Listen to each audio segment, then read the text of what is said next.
ഇഷ്യൂസിനെ base ചെയ്താണ് election നേരിടുന്നത്. ഇവിടുത്തെ ഇഷ്യൂ എന്ന് പറയുന്നത് വികസനവും ആക്സസിബിലിറ്റിയും ഒക്കെയാണ്. അത് നമ്മൾ ജനങ്ങളോട് പറയുന്നത് ജനങ്ങൾ സ്വീകരിക്കുന്നുണ്ട്.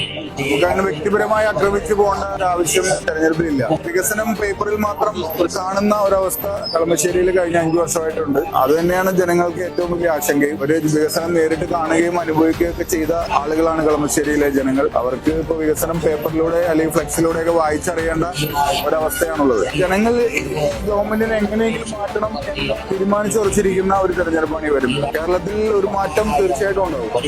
അല്ല, അദ്ദേഹം നടത്തിയ വികസനം എല്ലാവരും അംഗീകരിച്ചതാണ്. കാരണം ഒരു നിയോജക മണ്ഡലം പുതിയതായിട്ട് രൂപീകരിച്ചതിന് ശേഷം ഉണ്ടായിരുന്ന ഒരുപാട് പ്രശ്നങ്ങളുണ്ട്. അതൊക്കെ 5 വർഷം കൊണ്ട് പെട്ടെന്ന് തന്നെ അതിനൊക്കെ പരിഹാരം കാണാൻ സാധിച്ചു. വലിയ രീതിയിലുള്ള ഒരു വികസന കുതിപ്പ് ഈ നിയോജക മണ്ഡലത്തിൽ ഉണ്ടാക്കാൻ സാധിച്ചു. അതിന്റെ സ്മരണ ജനങ്ങൾക്കുണ്ട്. അവര് നമ്മൾ ക്യാമ്പയിന് വേണ്ടി ചിലപ്പോഴൊക്കെ വളരെ പബ്ലിക്കായിട്ട് തന്നെ അവരത് പ്രകടിപ്പിക്കുന്നുണ്ട്.